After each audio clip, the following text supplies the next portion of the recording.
Assalamualaikum warahmatullahi wabarakatuh. Perkenalkan, nama saya Devi Anissa Hasibuan.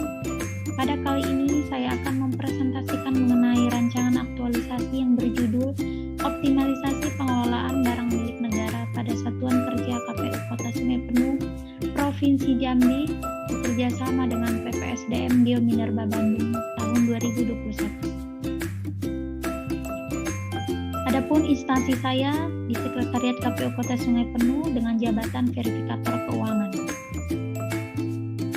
Visi, misi, tujuan, nilai dari KPU Kota Sungai Penuh di antaranya misi meningkatkan kualitas penyelenggaraan pemilu serentak yang efektif dan efisien, transparan, akuntabel, serta aksesibel.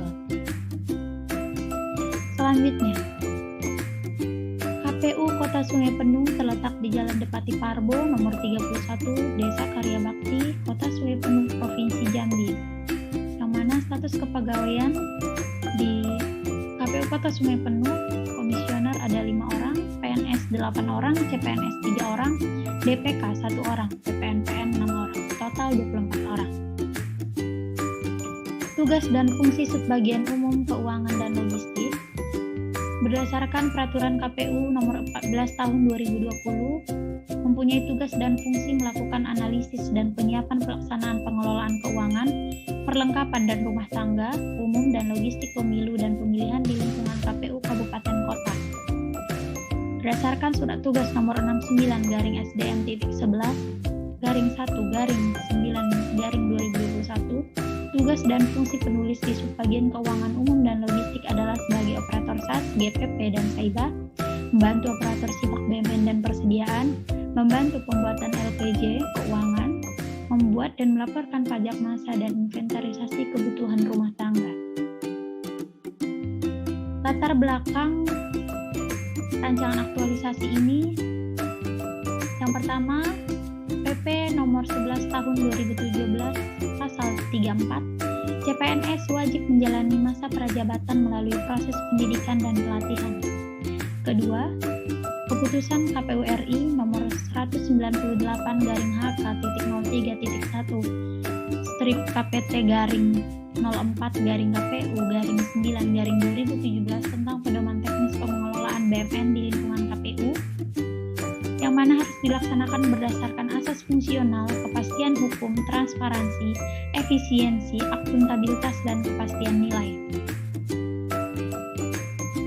Penulis berfokus pada penatausahaan, pembinaan, pengawasan, pemantauan, dan pengendalian BMN. Pengelolaan BMN belum optimal di Satuan Kerja KPU Kota Sungai Penuh. Hal ini dikarenakan masih ditemukan BMN yang belum berlabel dan SOP peminjaman BMN belum ada.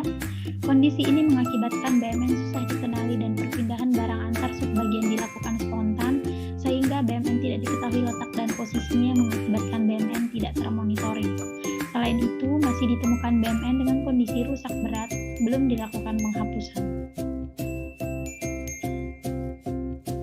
Identifikasi isu. Adapun isu yang ada di Satuan Kerja KPU Kota Sungai Penuh, penulis mengamati ada 3 isu. Yang pertama, optimalisasi pengelolaan BMN belum maksimal, yang mana masih ditemukan BMN yang belum dilabeli stiker dan SOP peminjaman BMN belum ada. Kedua, pengarsipan dokumen surat masuk dan surat keluar belum terdigitalisasi karena masih menggunakan kertas dan indeks. Ketiga, form absensi masih diisi oleh pegawai secara manual. Selanjutnya, dari ketiga isu tersebut, penulis menggunakan metode USG untuk penentuan analisis skor isu. Dari ketiga isu ini, yang mendapat prioritas pertama adalah optimalisasi BMN belum maksimal. Setelah isu ditentukan, maka untuk menentukan akar masalah, penulis menggunakan diagram Fishbone, yang mana dari diagram Fishbone ini, akar masalah dari metode man, material, measurement, mesin, dan environment dapat dilihat pada slide ini. Selanjutnya, setelah akar masalah didapat, maka kita menentukan analisis penyelesaian isu, yang mana kita bandingkan kondisi saat ini dengan kondisi yang diharapkan. Dari kondisi saat ini dengan kondisi yang diharapkan, maka muncullah solusi atau gagasan, yang mana solusi atau gagasan tersebut adalah yang pertama, mengadakan stok opname untuk mengidentifikasi BMN dengan kondisi baik, rusak ringan, dan rusak berat. Kedua, melakukan pelabelan stiker BMN. Ketiga, membuat kartu inventaris ruangan. Keempat, membuat SOP peminjaman BMN. Kelima, sosialisasi SOP peminjaman BMN. Keenam, penghapusan BMN dengan kondisi rusak berat. Setelah gagasan atau solusi didapat, maka penulis menganalisis kembali gagasan-gagasan tersebut menggunakan analisis SMART.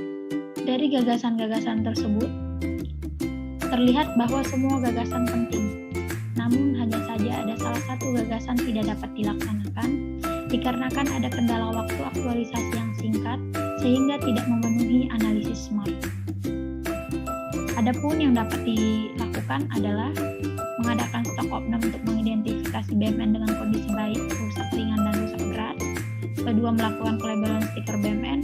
Ketiga, membuat kartu inventaris ruangan. Keempat, membuat SOP peminjaman BMN. Kelima, sosialisasi SOP peminjaman BMN. Selanjutnya, dari optimalisasi pengelolaan BMN, ada 6 rencana kegiatan yang akan dilaksanakan. Pertama, koordinasi pelaksanaan aktualisasi di subbagian keuangan umum dan logistik. Kedua, mengadakan stok opname untuk mengidentifikasi BMN dengan kondisi baik, rusak ringan, dan rusak berat. Ketiga, melakukan pelabelan stiker BMN. Keempat, membuat kartu inventaris ruangan. Kelima, membuat SOP peminjaman BMN. Keenam, sosialisasi SOP peminjaman BMN. Adapun tabel rencana kegiatan, yang pertama kegiatan 1 dapat dilihat di slide. Yang outputnya adalah koordinasi berjalan dengan lancar dan tim stok opname terbentuk. Kegiatan kedua, mengadakan stok opname untuk mengidentifikasi BMN dengan kondisi baik, rusak ringan, dan rusak berat. Outputnya mendapatkan informasi kondisi BMN terbaru. Ketiga, melakukan pelabelan stiker BMN. Outputnya, BMN sudah dilabeli stiker. Kegiatan keempat, membuat kartu inventaris ruangan. Outputnya adalah kartu inventaris ruangan tersedia di setiap subbagian. Kelima, membuat SOP peminjaman BMN. Outputnya adalah SOP peminjaman BMN tersedia. Keenam, sosialisasi SOP peminjaman BMN kepada para pegawai. Outputnya pegawai memahami SOP. Dampak pemecahan isu bagi individu, organisasi, dan masyarakat. Pengelolaan BMN yang optimal dapat mencegah kerugian negara karena merupakan salah satu wujud transparansi terhadap negara dan masyarakat luas. Adapun jadwal kegiatan aktualisasi terdiri 31 hari kerja, yang mana koordinasi pelaksanaan aktualisasi di subbagian keuangan umum dan logistik menghabiskan 2 hari kerja. Yang kedua, mengadakan stok opname untuk mengidentifikasi BMN dengan kondisi baik, rusak ringan, dan rusak berat. Kegiatan ketiga menghabiskan 9 hari kerja. Kegiatan keempat menghabiskan hari kerja 4 hari. Kegiatan kelima menghabiskan 5 hari kerja. Kegiatan keenam menghabiskan 2 hari kerja. Ini adalah matriks jadwal kegiatan. Kemudian milestone dari rancangan aktualisasi ini, jangka pendeknya pelabelan stiker BMN dan SOP peminjaman BMN. Jangka menengahnya BMN dengan kondisi rusak berat segera dilakukan penghapusan. Jangka panjang SOP pengelolaan BMN yang komprehensif. Selanjutnya, pada pelaksanaan rancangan aktualisasi tentunya akan ada hambatan yang diperkirakan akan muncul. Untuk mengantisipasi hal tersebut perlu diprediksi kendala-kendala yang akan muncul dan rencana antisipasinya. Yang pertama, pelaksanaan aktualisasi tidak bisa dilaksanakan sesuai dengan rencana jadwal kegiatan dikarenakan ada tugas mendadak dari atasan yang harus diselesaikan. Untuk mengantisipasinya, mengganti jadwal kegiatan pada hari yang tidak ada jadwal kegiatan aktualisasi. Selanjutnya, penerapan WFH dan WFO menyebabkan peserta kesulitan untuk konsultasi dengan mentor. Antisipasinya, konsultasi dilakukan dengan bertemu langsung atau dengan via telepon atau chat. Selanjutnya, kerjasama dan koordinasi dengan para staf dalam pengerjaan stok oknum dan pelabelan stiker BMN tidak bisa disesuaikan dengan rencana jadwal kegiatan dikarenakan adanya WFH dan WFO. Antisipasinya, melaksanakan kegiatan di waktu yang berbeda pada saat WFO.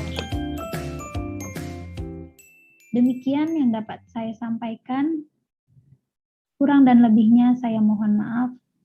Assalamualaikum warahmatullahi wabarakatuh.